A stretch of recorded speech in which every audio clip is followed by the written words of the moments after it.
बाबूजी असा दुग्ध शर्करा योग जुळून हे महाकाव्य ज्यांच्या पुरुषार्थाची कथा सांगतं ते प्रभू श्री रामचंद्र, ज्यांच्या भूलोकीच्या अवतारामागे जगदोद्धाराचा उदात्त हेतू आहे. कारण काय तर रावण माजलाय. रावण रावण म्हणजे तरी काय हो, तर रावण म्हणजे दुष्ट प्रवृत्ती. मंडळी, यापुढे रामकथा ऐकताना रावण म्हणजे दुराचार आणि राम म्हणजे सद्विचार किंवा आपलं मन, अशा भूमिकेतून जर आपण ही सगळी रामकथा ऐकली तर आपल्याला एक वेगळाच दृष्टिकोन मिळतो. तो कसा तर ते मी आपल्याला टप्प्याटप्प्याने उलगडून सांगणार आहे. प्रभू रामांचा जन्म हा निव्वळ नरभक्षक, राक्षस आणि रावण यांचा वध करण्यासाठी झालेला नसून त्यांच्या अवतारामागे एक वेगळा हेतू आहे.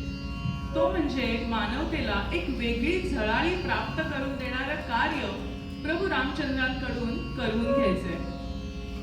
जेव्हा रावण मातलाय आणि त्याचा निपात करण्यासाठी प्रभू तुम्ही धरणीवर या अशी विनंती करून सगळे देव जेव्हा भगवान विष्णूंकडे गेले तेव्हा विष्णूंनी इतर सर्व देवदेवतांना विविध अवतार घेऊन पृथ्वीवर जन्म घेण्यासाठी सांगितलं. याचं कारण असं आहे की आपल्या धर्माची नीवच अशी ठेवली आहे की जे काही कार्य करायचं ते सगळ्यांनी मिळून करायचं. अगदी आत्ताचा दाखला देते. आजचा हा कार्यक्रम करण्यासाठी कितीतरी जणांचे हातभार लागले. हा सुंदर रंगमंच दरवर्षीप्रमाणे ह्या वर्षी देखील हरदासजींनी आपल्याला उपलब्ध करून दिलाय. भोजनाची व्यवस्था गजानन महाराज परिवार आणि माझ्या अनेक मैत्रिणींनी करून घेतली. जेव्हा असं सगळ्यांचा हातभार लागतो ना तेव्हाच देशकार्य घडतं आणि मगच रावण वध होतो. देवदेवतांनी किन्नर, यक्ष, वानर, वानरी असे अवतार घेऊन पृथ्वीवर जन्म घेतलाय. आता फक्त इप्सित कार्य पूर्ण करायचं. इथे आपले राम आता धनुर्विद्येत प्रवीण झालेत, धार्मिक ग्रंथ, राजकारण यात कुशल झालेत आणि अशातच एके दिवशी महर्षी विश्वामित्र राजा दशरथाच्या दरबारात एक इप्सित ठेवून आलेत. मला प्रभू रामचंद्र द्या असं सांगण्यासाठी आलेत. राजा दशरथाने क्षणाचाही विचार न करता त्यांना सांगितलंय की तुम्ही जे मागाल ते तुम्हाला मिळेल.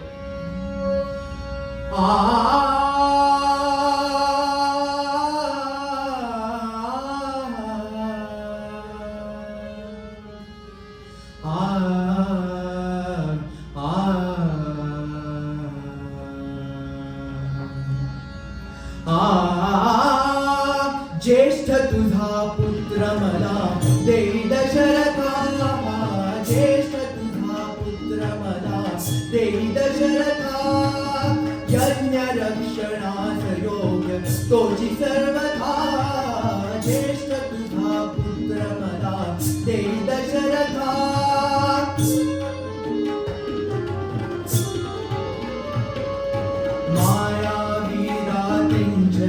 कष्टविधी मजसी भार, मायावीरा त्रिंचर कष्टविधी मजसी भार, कैकवार करुण यज्ञ नाही सांगता, ज्येष्ठ तुझा पुत्र मला देई दशरथा, ज्येष्ठ तुझा पुत्र मला देई दशरथा.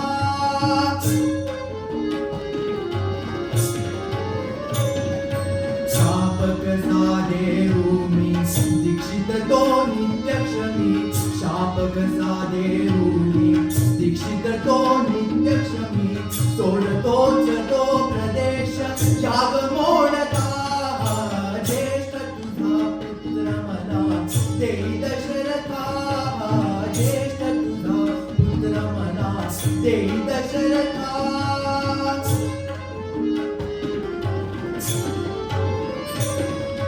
वेदीवर रक्त मांस एकतात ते नृशंस, वेदीवर रक्त मांस एकतात ते नृशंस, नाचतात सैन्य सुखे मात्र थांबता, ज्येष्ठ तुझा पुत्र मला देई दशरथा, ज्येष्ठ तुझा पुत्र मला देई दशरथा.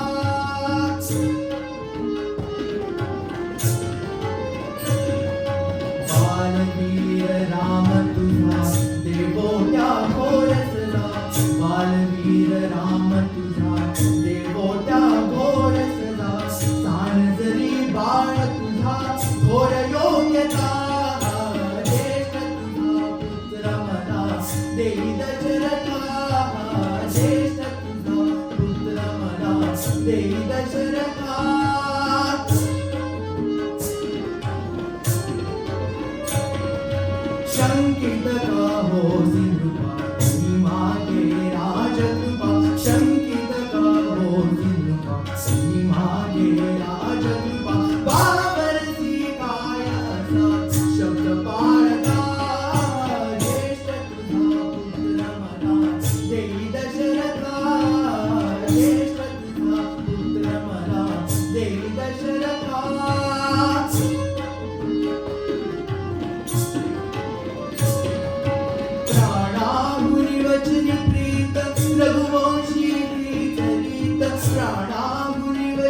कौसल्ये नडसिकाय भिरू कशी वीरमाया कौसल्ये नडसिकाय भिरू कशी वीरमाया उभय वंशधन्य रणी पुत्र रंगता ज्येष्ठ तुझा पुत्र मला देई दशरथा ज्येष्ठ तुझा पुत्र मला देई दशरथा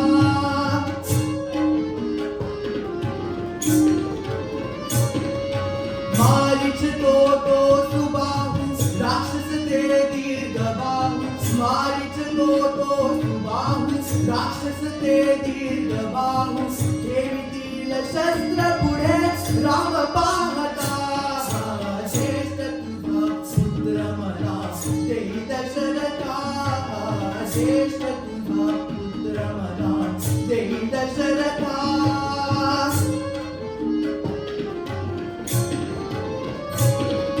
श्रीरामा तुझ मान श्रीरामा तुझ मान हे तुझे चाप बाण येतो अनुज मागता ज्येष्ठ तुझा पुत्र मला देई दशरथा यज्ञ रक्षणास योग्य तोची सर्वथा ज्येष्ठ तुझा पुत्र मला देई दशरथा ज्येष्ठ तुझा पुत्र मला देई दशरथा ज्येष्ठ